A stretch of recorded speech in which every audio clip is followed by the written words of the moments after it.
Au cœur d'une vaste savane dorée, bordée par des baobabs centenaires et traversée par une rivière aux reflets d'argile, se trouvait le village de Koutiala.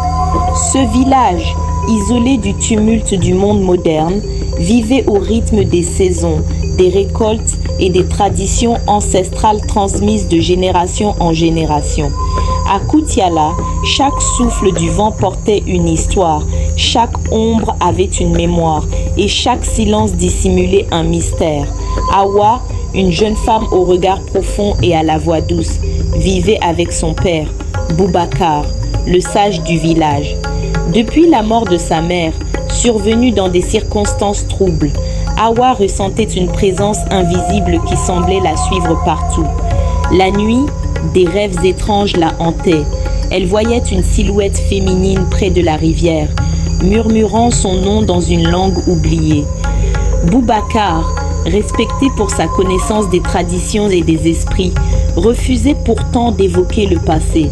Chaque fois qu'Awa posait des questions sur sa mère, il détournait le regard, comme s'il craignait de réveiller quelque chose de dangereux. Mais le silence, à Koutiala, était rarement un refuge. Il était souvent le début d'une vérité enfouie. La rivière de Koutiala n'était pas une simple source d'eau. Elle était considérée comme sacrée. Les anciens racontaient qu'elle abritait les esprits des ancêtres, capables de guider ou de punir ceux qui osaient troubler son équilibre. Un soir, poussé par une force inexplicable, Awa décida de s'y rendre seule. La lune éclairait à peine son chemin et les sons de la nuit semblaient s'intensifier à chaque pas. Arrivée au bord de l'eau, elle aperçut une silhouette. « Mère !» murmura-t-elle tremblante. La silhouette s'approcha lentement. Ce n'était pas une illusion, mais avant que Awa ne puisse comprendre, une voix grave retentit derrière elle. « Ne franchis pas cette limite. » C'était Boubacar. Cette nuit-là, tout bascula.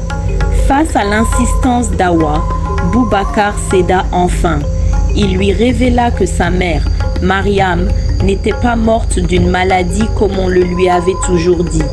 Elle avait été choisie par les esprits de la rivière pour devenir une gardienne, une intermédiaire entre le monde des vivants et celui des ancêtres.